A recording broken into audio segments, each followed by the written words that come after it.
This is a public service announcement for all of my friends who are invested in gold and silver.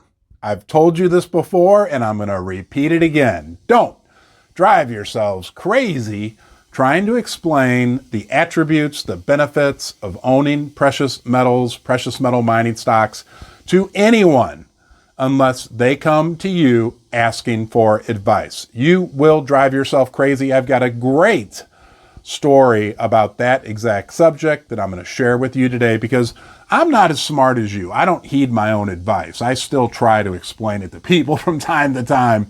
But I'm going to share that with you. And then at the end of the video, I've got a little bonus feature, a little positive attribute that I think could really help the price of precious metals, gold and silver, going forward, that most of us probably look at as actually a negative right now. So I'll share that with you as well.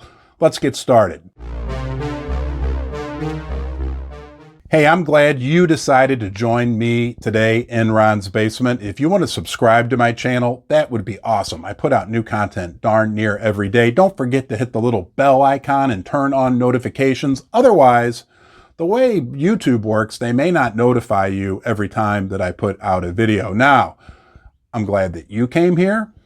I have friends, believe it or not. And I had a friend come by the other day. We were down here going to play a game of darts in the basement.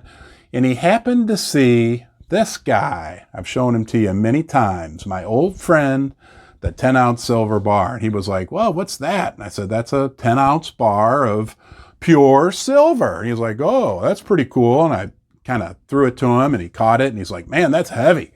I'm like, yeah. Well, I happened to have my wallet around at the same time. So I went ahead and pulled out two of these beautiful paper $100 bills. And I asked him, now this guy, I don't know if I told you, this guy actually has his PhD, not in business, but he has his doctorate degree. So he's an accomplished guy, okay? I guess you have to be a certain level of smarts to get your PhD. Well, I asked him, I said, I'm just curious. I said, if you had a choice between this, oops, right side up, this, and this, what would you take? And he was like, well, I'd probably take the $200. And I was like, well, why? He said, well, because I could, spend it on stuff. And I said, well, you could also spend this on stuff. And he kind of looked at me dumbfounded. And he said, well, and I explained to him, I said, it's worth about $22 an ounce. So in theory, that bar right now is worth $220, but actually more because we don't want to go into the premiums and all that stuff. I didn't want to confuse this poor soul any more than he was already confused. But at the end of the day, he still wanted the paper dollars. Then I dug my hole even deeper. I tried to explain to him that this exact 10 ounces of silver could have been melted and recast several times, maybe several hundred times over the last 3,000 years. And that at any point in time, this 10 ounces of silver would basically buy the same amount of goods and services. Then he looked really confused. If you are going to attempt to explain the attributes, the benefits of investing in silver, gold, precious metal mining stocks, you need to accept two things. Number one, a lot of people don't have the intellectual horsepower to understand the concepts that are necessary to be understood to know the value in the precious metals. The other thing is, most people just don't care. And you know what? They'll care at some point in the future, but that's not our job to take responsibility for their knowledge. That's their job. Then I started to make a little bit of headway with him. You know that feeling you get when you know somebody's starting to connect with what you're telling him? He has a 6-year-old son, and I asked him this question. I said, if I gave you the option, here's a box, and you could either put this inside the box or this inside the box, and your son's grandson could open the box in 100 years, what would you put in the box?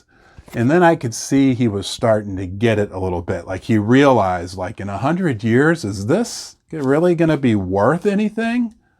Or will this be worth something? And I think we know the answer to that question. He eventually decided to put the silver bar in the box. So I guess I did make a little headway, but not without frustrating myself. And to be honest with you, he looked a little dumbfounded when we were done. It must have helped me in the game of darts because I whipped his ass really good in a quick game of cricket. Now, here's the important thing to remember, and that is that we, yes, we know the value of silver. It doesn't matter that other people know. And the kicker that I promised you at the beginning of the video is this. It's actually a good thing that such a small sliver of people know right now, because the opportunity to grow from 1 in 200 people having the knowledge that we have to maybe 2 in 200 or 4 in 200, that's not that big of a numbers change, but on a percentage basis and the amount of capital that can come into this area in both the physical and the mining stocks, it can be explosive. So don't frustrate yourself trying to be an evangelist for silver and gold, unless that's what you really want to do. Know that you are sitting in a smart spot. Others will follow naturally, especially this summer when they're paying $9 a gallon for gasoline. Maybe then a few more of the light bulbs will go on, because we know our bulbs are on and we're sitting here with open arms waiting for them to join us. Hey, thanks for watching. I hope you enjoyed my video. I'll look forward to seeing you, the one and only you, again here in the basement soon.